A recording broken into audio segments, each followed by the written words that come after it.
Madrasah Nizamiyah Baghdad yang terkenal, Khalifah Harun al-Rashid mengadakan acara khusus, kuliah umum tentang ketuhanan.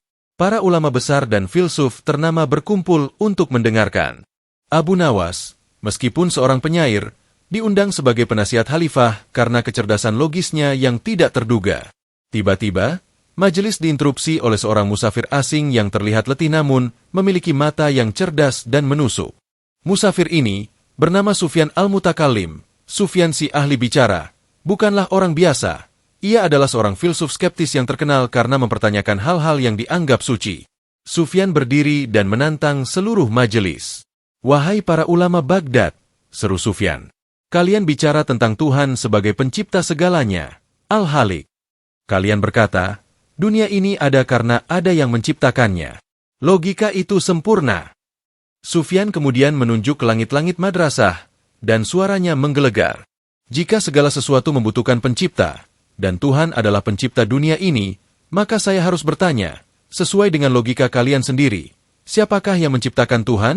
Jika Tuhan tidak diciptakan, maka logika, segala sesuatu pasti memiliki pencipta, runtuh. Jika Tuhan diciptakan, maka dia bukan Tuhan. Jawablah dilema logis ini." Seluruh majelis menjadi gempar dan panik. Pertanyaan ini adalah ranah yang berbahaya, dianggap sebagai bid'ah, inovasi buruk, dalam teologi tradisional. Para ulama takut menjawab karena khawatir jawaban mereka akan menjerumuskan mereka ke dalam kesalahan. Seorang ulama senior, Syekh Ibrahim, berdiri. "Wahai Sufyan, pertanyaanmu tidak sah. Kita tidak boleh mempertanyakan esensi Tuhan. Logika manusia terbatas di hadapan Sang Pencipta." Sufyan mencibir. "Jadi, logika kalian hanya berlaku untuk meja, kursi, dan langit, tetapi berhenti tepat di ambang pintu Tuhan? Itu namanya iman yang malas, bukan logika. Jika akal kalian tidak bisa menjawab, maka klaim kalian tentang Tuhan tidak berdasar." Khalifah Harun al-Rashid menatap Abu Nawas, wajahnya penuh kekhawatiran. "Abu Nawas, tolonglah kami. Hanya kau yang bisa menjawab pertanyaan yang mustahil ini tanpa melanggar batas agama." Abu Nawas maju ke tengah, memandang Sufyan al-Mutakallim dengan tatapan tenang. Ia tidak menunjukkan kemarahan, hanya rasa iba. "Sufyan," kata Abu Nawas, "kau adalah ahli bicara yang cerdas. Kau menggunakan akalmu untuk melihat ke belakang, tetapi kau gagal melihat ke depan. Aku akan menjawab pertanyaanmu, tetapi kau harus menuruti dua permintaanku. Permintaan 1, air yang tidak bergerak." Abu Nawas meminta pelayan membawakan sebuah mangkuk besar berisi air yang sangat tenang. Ia menaruh mangkuk itu di antara dirinya dan Sufyan. "Sufyan, saat aku menjawab, aku tidak ingin air ini bergerak sedikit pun. Gerakan air akan mengganggu logikaku." Permintaan 2, kesunyian yang mutlak. Para hadirin, aku meminta kalian semua untuk diam dalam kesunyian mutlak, karena jawaban atas pertanyaan ini hanya bisa didengar oleh telinga yang kosong dari suara-suara dunia. Semua orang terdiam, dan suasana menjadi sangat tegang. Sufyan mengangguk, menunggu jawaban yang sangat ia yakini tidak akan pernah ada. Abu Nawas berdiri di hadapan mangkuk air itu. Ia mulai berbicara, suaranya sangat pelan namun tegas. "Sufyan, kau bertanya, siapa yang menciptakan Tuhan?" Abu Nawas membiarkan keheningan mengambil alih selama beberapa saat. "Sufyan, kau menggunakan logika waktu dan sebab akibat yang hanya berlaku di dunia ini. Di dunia ini, setiap anak memiliki ayah. Setiap kejadian memiliki awal. Setiap sebab memiliki akibat." Abu Nawas menunjuk ke mangkuk air yang tenang. "Bayangkan air ini, Sufyan, adalah waktu yang kita ketahui. Masa lalu, masa kini, dan masa depan. Tuhan berada di luar air ini. Tuhan adalah sumber yang menciptakan air ini, yang menciptakan waktu." Abu Nawas kemudian mengajukan pertanyaan balasan yang mematikan. "Sufyan, jika kau menanyakan siapa yang menciptakan Tuhan, itu sama saja dengan menanyakan, apa yang terjadi di masa lalu, sebelum masa lalu itu ada? Atau, gelombang air manakah yang mendorong munculnya air yang pertama?" Abu Nawas menyimpulkan, Tuhan adalah, yang pertama, al-awwal. Logika penciptaan, sebab dan akibat, hanya berlaku setelah Dia menciptakan waktu. Karena Tuhan berada di luar waktu, maka pertanyaan, siapa yang menciptakan Tuhan, adalah pertanyaan yang cacat secara logis. Itu adalah pertanyaan yang salah alamat, yang mencoba memasukkan Sang Pencipta ke dalam ciptaannya sendiri. Sufyan, kau mencoba mencari pencipta untuk yang pertama. Itu mustahil, karena jika ada pencipta bagi yang pertama, maka dia bukanlah yang pertama. Sufyan al-Mutakalim terdiam. Ia menyadari bahwa argumennya bergantung pada asumsi bahwa Tuhan terikat oleh waktu. Abu Nawas telah menunjukkan bahwa untuk pertanyaan tersebut, premisnya, yaitu waktu dan urutan, tidak berlaku. Namun, Sufyan tersenyum sinis. Abu Nawas, kau hanya pandai bermain kata. Kau hanya mendorong masalahnya ke belakang dan menyebutnya, yang pertama. Itu adalah jawaban yang membosankan. Aku tidak puas. Saat Sufyan berbicara, ia secara tidak sengaja mengentakkan kakinya ke lantai, dan mangkuk air itu sedikit bergetar. Air itu bergerak. Abu Nawas segera mengangkat tangan. Cukup, Sufyan. Kau telah melanggar perjanjian. Air itu bergerak. Perdebatan ini dihentikan. Khalifah Harun al-Rashid, yang kagum dengan kecerdasan Abu Nawas dalam membungkam skeptis itu, tertawa keras. Sufyan, kau telah dikalahkan. Kau tidak hanya dikalahkan oleh logika, tetapi juga oleh ketidakmampuanmu untuk diam. Abu Nawas berhasil lolos dari jebakan pertanyaan mustahil itu dengan menggunakan trik yang fokus pada batasan logis dari waktu dan disiplin sang penanya. Setelah malu karena melanggar perjanjian di Madrasah Nizamiyah, Sufyan al-Mutakalim tidak menyerah. Ia mengejar Abu Nawas keesokan harinya di luar gerbang kota, tempat Abu Nawas sering mencari inspirasi di kebun buah. Abu Nawas, seru Sufyan, berjalan cepat mengejar. Kau hanya menang karena aku membuat air bergerak. Itu adalah trik untuk mengalihkan perhatian dari kelemahan argumenmu. Sufyan menunjuk ke pohon apel yang sedang berbuah lebat di dekat mereka. Kau mengatakan Tuhan adalah yang pertama, di luar waktu, dan tidak dapat dilihat. Baiklah. Sekarang, tunjukkan padaku satu hal. Abu Nawas, apa bukti fisik yang tak terbantahkan bahwa Tuhan benar-benar ada dan hadir di dunia ini? Aku tidak ingin metafora waktu atau air. Aku ingin bukti yang dapat kulihat, kuraba, dan kurasakan, seperti apel di pohon ini. Sufyan menuntut bukti empiris, menantang Abu Nawas untuk menjembatani jurang antara keimanan spiritual dan realitas material. Abu Nawas tersenyum. Ia mengundang Sufyan untuk duduk di bawah pohon apel yang rimbun. Ia menerima tantangan Sufyan yang menuntut bukti fisik. Sufyan, kau hanya bisa melihat kulit luar dari segalanya. Kau melihat apel, tetapi kau tidak melihat esensinya. Mari kita uji dirimu dulu. Abu Nawas mengambil satu buah apel yang matang dari dahan dan membelahnya menjadi dua. Sufyan, rasakan aroma apel ini. Manis, segar, dan harum. Sekarang katakan padaku, Sufyan, apakah kau bisa melihat aroma itu? Sufyan mengerutkan kening. Tentu saja tidak, Abu Nawas. Aroma hanya dapat dihirup, bukan dilihat. Tepat, seru Abu Nawas. Kau tahu aroma itu ada, karena indera penciumanmu merasakannya. Kau tidak bisa melihat aroma, tetapi kau tidak meragukan keberadaannya, kan? Itu adalah hukum indera, Abu Nawas. Itu bukan bukti Tuhan, balas Sufyan. Abu Nawas mengangguk. Ia kemudian meminta Sufyan untuk memakan setengah bagian apel itu. Sufyan memakan apel itu. Rasanya manis dan asam, sempurna. Abu Nawas mengambil setengah bagian apel lainnya dan meremasnya di tangannya hingga hancur. Ia menunjukkan apel yang hancur itu kepada Sufyan. Sufyan, kau berkata apel ini terasa manis dan sempurna. Sekarang, katakan padaku, di mana rasa manis itu berada? Apakah ia ada pada kulit apel yang sudah hancur ini? Apakah ia ada pada cairan yang menetes di tanganku? Atau apakah ia ada di lidahmu? Sufyan berpikir keras. Rasa manis itu ada karena persinggungan antara buah di mulutku dan lidahku, Abu Nawas. Abu Nawas memenangkan poinnya. Tepat sekali, Sufyan. Kau tidak bisa melihat rasa manis, dan kau tidak bisa menunjuk kemana letak rasa manis itu secara fisik di luar lidahmu. Kau hanya tahu rasa manis itu ada karena kehadirannya menggerakkan indera yang ada di dalam dirimu. Abu Nawas kemudian menyimpulkan argumennya tentang bukti fisik Tuhan. Tuhan adalah rasa manis dari keberadaan. Kita tidak dapat melihat Tuhan, dan kita tidak dapat menunjuk di mana letak Tuhan secara fisik di luar diri kita. Tetapi kita tahu Tuhan itu ada, Sufyan, karena kehadirannya menggerakkan akal budi, hati nurani, dan rasa syukur yang ada di dalam diri kita. Rasa manis adalah bukti fisik yang paling kuat bahwa apel telah matang. Dan rasa syukur, rasa harap, dan rasa cinta adalah bukti spiritual yang paling kuat bahwa Sang Pencipta hadir. Bukti fisik tidak ada di luar dirimu, Sufyan, tetapi di dalam hatimu yang merespons kehadiran ilahi. Sufyan al-Mutakalim benar-benar terdiam. Ia tidak bisa membantah logika bahwa indera kita sendiri seringkali mengakui keberadaan sesuatu, seperti aroma atau rasa, tanpa bukti fisik yang terpisah. Abu Nawas telah mengubah tantangan bukti fisik menjadi tantangan bukti hati nurani. Abu Nawas, ujar Sufyan, kali ini suaranya penuh rasa hormat. Kau telah menjebakku dengan apelmu. Kau benar, aku tidak pernah mempertanyakan keberadaan rasa manis, meskipun aku tidak bisa melihatnya.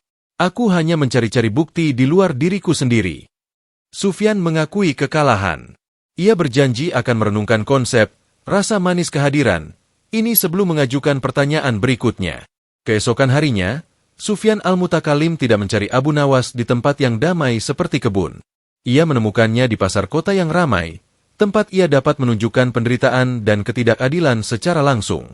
Sufyan menunjuk kepada seorang pengemis buta yang kedinginan, lalu kepada seorang saudagar kaya yang kejam yang sedang menghukum pekerjanya. Abu Nawas, kau berbicara tentang rasa manis dari kehadiran Tuhan. Tetapi jika Tuhanmu maha baik dan maha kuasa, mengapa Dia membiarkan kejahatan dan penderitaan ada? Kejahatan itu nyata. Jika ada kegelapan, rasa sakit, dan perang, apakah itu tidak membuktikan bahwa Tuhanmu tidak maha kuasa, karena tidak bisa menghentikan kejahatan, atau tidak maha baik, karena membiarkan kejahatan terjadi? Tunjukkan kepadaku bukti fisik bahwa kegelapan, kejahatan, itu ada di hadapan cahaya Tuhan. Sufyan mengajukan dilema kuno. Jika Tuhan ada, mengapa kejahatan ada? Abu Nawas mengangguk dengan serius. Ia tahu bahwa pertanyaan ini tidak bisa dijawab dengan perumpamaan sederhana tentang buah. Ini memerlukan jawaban yang mendasar, yang menyentuh esensi dari keberadaan dan ketiadaan. Abu Nawas meminta Sufyan untuk menemaninya masuk ke dalam sebuah gudang tua di sudut pasar yang gelap gulita. Di dalam gudang itu, tidak ada cahaya sama sekali. Sufyan, kata Abu Nawas, suaranya pelan di dalam kegelapan. Kau meminta bukti fisik tentang kegelapan. Abu Nawas meminta seorang pelayan membawa sebuah pelita minyak yang menyala terang. Sufyan, saat ini kita berada dalam kegelapan yang mutlak. Anggaplah cahaya adalah Tuhan, kebaikan dan keberadaan. Dan kegelapan adalah kejahatan dan ketiadaan yang kau lihat di pasar. Abu Nawas menaruh pelita itu di hadapannya dan menatap Sufyan. Kau ingin aku membuktikan keberadaan kegelapan, Sufyan. Sekarang, aku akan memberimu tugas. Ambillah sebilah pisau, dan pergi potong kegelapan itu. Ambil karung, dan masukkan kegelapan itu ke dalamnya. Tunjukkan kepadaku kegelapan murni yang terpisah dari ketiadaan cahaya. Sufyan bingung. Itu tidak mungkin, Abu Nawas. Kegelapan tidak memiliki wujud. Kegelapan adalah ketiadaan cahaya. Aku tidak bisa memotong atau mengumpulkan sesuatu yang tidak ada. Tepat sekali, Sufyan, seru Abu Nawas, matanya bersinar di bawah cahaya pelita. Kejahatan, Sufyan, bukanlah entitas mandiri yang diciptakan oleh Tuhan. Kejahatan adalah ketiadaan kebaikan. Kegelapan bukanlah wujud yang diciptakan. Kegelapan adalah ketiadaan cahaya. Tuhan tidak menciptakan kegelapan. Tuhan hanya menciptakan cahaya, dan ketiadaan cahaya itulah yang kita sebut kegelapan.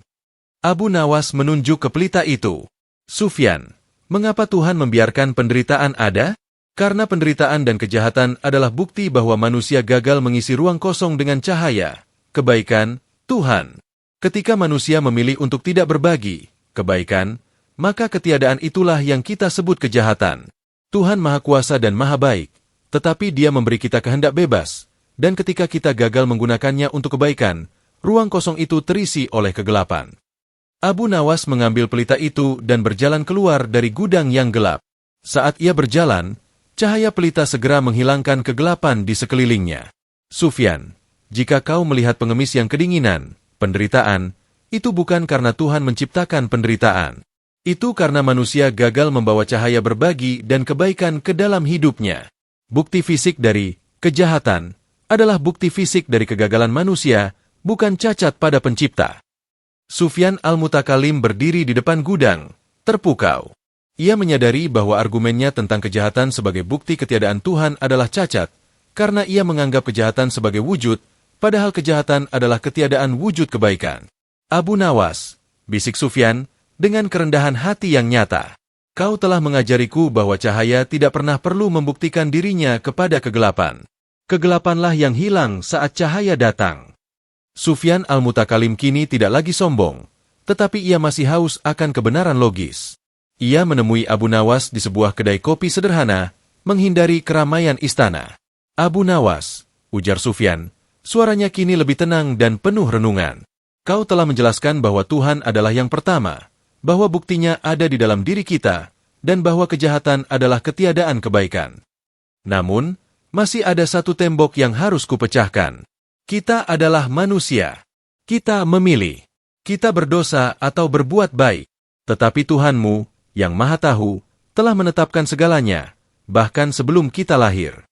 Sufyan menunjuk ke timbangan kuno yang digunakan pedagang di sudut kedai. Abu Nawas tersenyum. Ia memanggil pemilik kedai dan meminta timbangan yang bersih. Sufyan, kau melihat timbangan, tetapi kau tidak melihat pemberat, kata Abu Nawas. Abu Nawas menaruh timbangan itu di hadapan Sufyan. Anggaplah timbangan ini adalah hukuman dan pahala, keadilan Tuhan. Dan pemberat yang mengukur sisi mana yang lebih berat adalah pengetahuan Tuhan, takdir, yang mutlak. Tuhan tahu persis berapa berat sisi mana yang akan kau pilih. Abu Nawas kemudian menjelaskan perbedaan antara pengetahuan Tuhan dan paksaan Tuhan. Sufyan, Tuhan telah menuliskan takdirmu, tetapi itu adalah pengetahuannya, bukan paksaannya. Apakah Tuhan harus memaksamu memilih yang baik agar kau mendapat pahala, padahal dia sudah tahu kau akan memilih yang buruk? Abu Nawas lalu mengambil 2 keping uang tembaga yang identik. Lihat 2 keping uang ini. Yang satu adalah pilihan kebaikan dan yang satu adalah pilihan kejahatan, jelas Abu Nawas. Abu Nawas menutup matanya, lalu meminta Sufyan meletakkan salah satu keping di salah satu sisi timbangan. Sufyan, kata Abu Nawas, matanya masih tertutup. Aku tidak melihat apa yang kau pilih, tetapi aku akan bertaruh bahwa kau memilih yang kebaikan. Sufyan tertawa kecil, tetapi ia tetap menuruti. Ia meletakkan keping kebaikan di sisi timbangan.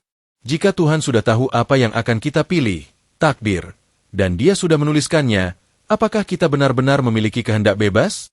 Jika aku memilih kopi sekarang, itu karena Tuhan sudah tahu aku akan memilihnya. Jika aku berdosa, itu karena Tuhan sudah menuliskannya. Di manakah letak keadilan dalam menghukum atau memberi pahala atas pilihan yang sudah ditetapkan? Jika semua sudah pasti, mengapa kita harus berusaha? Ini adalah dilema takdir, qada, dan hadar, melawan kebebasan memilih, ikhtiar. Abu Nawas membuka matanya. Timbangan itu miring ke sisi kebaikan. Kemenangan Abu Nawas, Sufyan, aku tidak melihat apa yang kau pilih, tetapi aku tahu apa yang akan kau pilih, sebagai pengetahuan Tuhan yang terbatas. Aku tidak memaksamu memilih kebaikan, tetapi aku hanya mengetahui apa yang ada dalam hatimu. Abu Nawas menekankan poin utamanya. Jika aku, manusia yang terbatas, bisa mengetahui pilihanmu, melalui intuisi, kebiasaan, atau pengenalan karakter, tanpa memaksamu, apalagi Tuhan yang Maha Tahu. Takdir bukan berarti Tuhan memaksamu meletakkan keping di sisi kebaikan. Takdir berarti Tuhan tahu keping mana yang kau putuskan untuk diletakkan di sana. Abu Nawas menyimpulkan, kita harus berusaha, Sufyan, bukan karena kita bisa mengubah apa yang sudah Tuhan tahu, tetapi karena kita harus membuktikan kepada diri kita sendiri bahwa kehendak bebas kita berharga di matanya. Usaha kita adalah bukti kebaikan atau kejahatan, bukan penyebab takdir. Sufyan Al-Mutakalim berdiri. Ia mengangguk, kali ini bukan karena kekalahan, tetapi karena ia menemukan kedamaian logis. Abu Nawas, ujar Sufyan, kau telah membimbingku melintasi pertanyaan-pertanyaan yang paling gelap. Siapa yang menciptakan pencipta? Di mana buktinya? Mengapa ada kejahatan? Dan mengapa kita harus berusaha? Kau telah menunjukkan bahwa akal, meskipun terbatas, adalah kunci untuk memahami keagungan Tuhan. Aku akan meninggalkan keraguan dan skeptisisme. Aku akan menggunakan akal ini untuk memilih yang benar, karena aku tahu, Tuhan mengetahui usahaku, meskipun dia tidak memaksanya. Sufyan al-Mutakalim menjadi teman Abu Nawas dan berhenti menjadi filsuf skeptis. Ia mulai mengajar di Madrasah Nizamiyah, dan ia selalu memulai pelajarannya dengan cerita tentang apel, kegelapan, dan timbangan. Tahun berlalu sejak perdebatan tentang timbangan takdir, episode 4, yang mengukuhkan kehendak bebas manusia. Sufyan al-Mutakalim, yang kini telah melepaskan jubah filsuf skeptisnya, menjadi seorang pengajar yang paling dihormati di Baghdad, dikenal karena mengajarkan logika yang kuat berdampingan dengan keimanan. Pada suatu senja yang indah, Sufyan mengundang Abu Nawas ke tepi sungai Tigris, tempat di mana mereka awalnya membuang kunci peti harta, dalam cerita lain, dan tempat di mana air, waktu, dan kehidupan mengalir tak terhentikan. Sufyan membawa sebuah cermin perak yang sangat bersih dan sebuah pasir hisap dalam wadah kaca kecil. Abu Nawas, Tuan Guru, ujar Sufyan, suaranya penuh kekaguman. Aku membawa dua benda ini sebagai penutup dari semua perdebatan kita, dan sebagai pengakuan terakhirku. Sufyan meletakkan cermin perak itu di hadapan Abu Nawas. Engkau, Abu Nawas, telah menjawab 4 pertanyaan yang menghantui pikiranku selama bertahun-tahun. Engkau telah mengajarkan padaku tentang pencipta, bahwa Tuhan adalah Al-Awwal, di luar gelombang waktu. Tentang bukti, bahwa buktinya adalah rasa manis kehadiran di dalam hati, bukan di luar. Tentang kejahatan, bahwa kegelapan adalah ketiadaan cahaya, dan kejahatan adalah ketiadaan kebaikan manusia. Tentang takdir, bahwa pengetahuan Tuhan tidak sama dengan paksaannya. Sekarang, lihatlah cermin ini, Abu Nawas, pinta Sufyan. Cermin ini adalah akal budi yang kau gunakan untuk memenangkan perdebatan ini. Cermin ini mampu memantulkan segala sesuatu dengan jelas dan logis. Sufyan kemudian membalik cermin itu. Abu Nawas, cermin ini sangat berguna, tetapi ia memiliki satu batasan. Ia tidak bisa memantulkan apa yang ada di belakangnya. Ia hanya bisa melihat apa yang di depannya. Aku telah mengakui logikamu, tetapi apakah akalmu sendiri pernah berbalik dan mempertanyakan, apakah aku telah sombong karena aku mampu menjawab? Sufyan mengingatkan Abu Nawas, kemenangan logis bisa memunculkan kesombongan intelektual. Abu Nawas tersenyum, memahami bahwa Sufyan kini menguji kerendahan hatinya, sama seperti Malik al-Majnun. Sufyan, kau benar. Akal adalah cermin yang hanya melihat ke depan, dan akal itu mudah sekali berbalik menjadi kesombongan, balas Abu Nawas. Abu Nawas mengambil pasir hisap dalam wadah kaca itu. Inilah jawabannya, Sufyan.